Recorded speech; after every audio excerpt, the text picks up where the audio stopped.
गोवा तो एक ऐसा प्लेस है जहाँ पर किसी एक पर्टिकुलर जगह के या किसी एक स्टेट के लोग वहाँ पर नहीं आते हैं।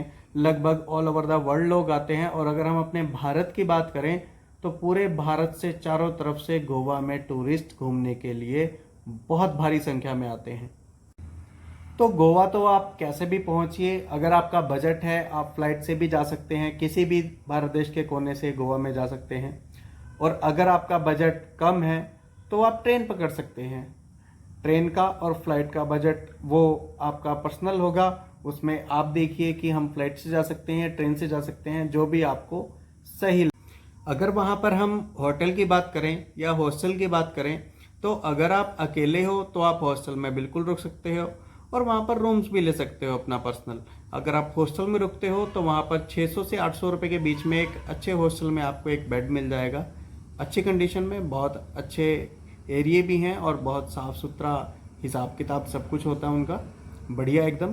तो 700 से 800 रुपये के चार्ज में आपको वहाँ पर बेड आप रह सकते हैं अगर आप अकेले जा रहे हैं। अगर आप कपल हैं या फैमिली है या ग्रुप है आपका, तो गोवा में आराम से 2000 से लेकर 4000 के बीच में, ऑन सीज़न की बात कर रहा हूँ मैं, आप अगर प्री बुकिंग करवाएंगे होटल की तो 2000 से 4000 के बीच में एक अच्छे रेट में एक अच्छा रूम आपको वहाँ पर मिल जाएगा। और हो सके तो आप कहीं ना कहीं बीच के नज़दीक ही थोड़ा रूम लीजिए वहाँ पर, क्योंकि फिर वॉक करने में थोड़ा इजी रहता है। कभी भी रूम से निकलकर, होटल से निकलकर आप बीच पर जा सकते हो। और बात करें अगर वहाँ के खाने की, तो खाना वहाँ का आपको थोड़ा कॉस्टली लग सकता है। बजट थोड़ा सा वहाँ पर हायर जाता है।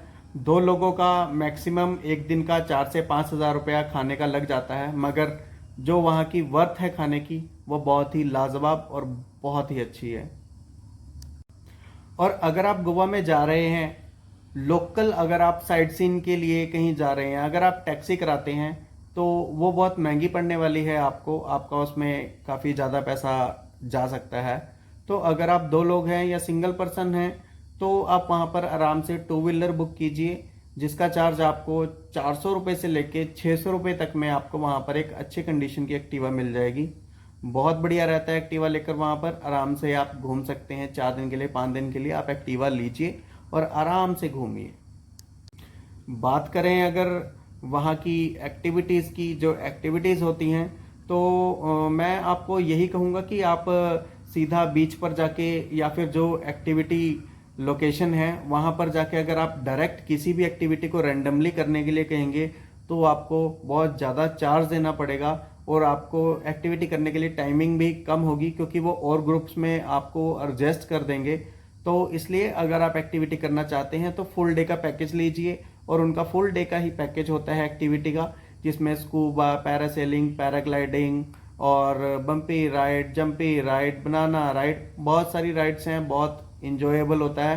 तो आप अगर एक्टिविटी के शौकीन हैं तो आप एक्टिविटी भी कर सकते हैं, मगर आप किसी 1500 से 2000 रुपये के बीच में आपको वो पैकेज भी अच्छा खासा पड़ जाएगा।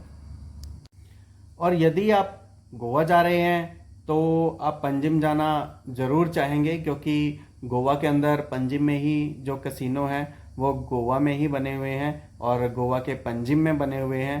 तो जो वहाँ के कसिनो है आप वहाँ पर भी एंटर कीजिएगा। वहाँ पर 24/7 कसिनो चलता है, और जो पार्टीज एंटरटेनमेंट शो होता है वो शाम को इवनिंग में 6 बजे से 5 बजे से शुरू हो जाता है और सुबह 4 बजे तक रहता है। तो वो भी बड़ा वर्थ इट रहेगा आपके लिए।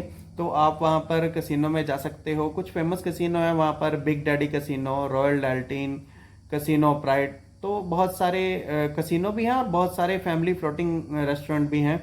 तो आप अगर फैमिली है तो आप उसमें भी इंजॉय कर सकते हो।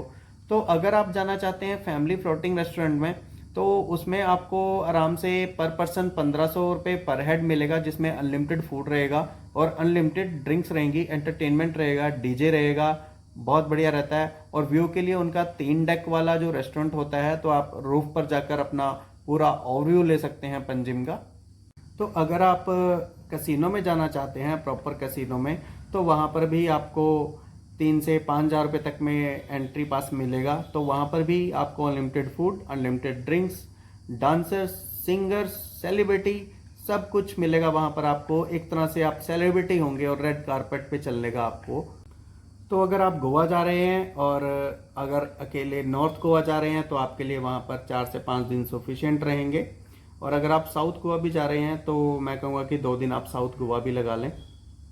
ऐसी ही और इन्फॉर्मेशंस के लिए इस चैनल को लाइक कीजिए, सब्सक्राइब कीजिए और ऐसी ही और इन्फॉर्मेशन के लिए हमारी वीडियो से आप जुड़े रहिए।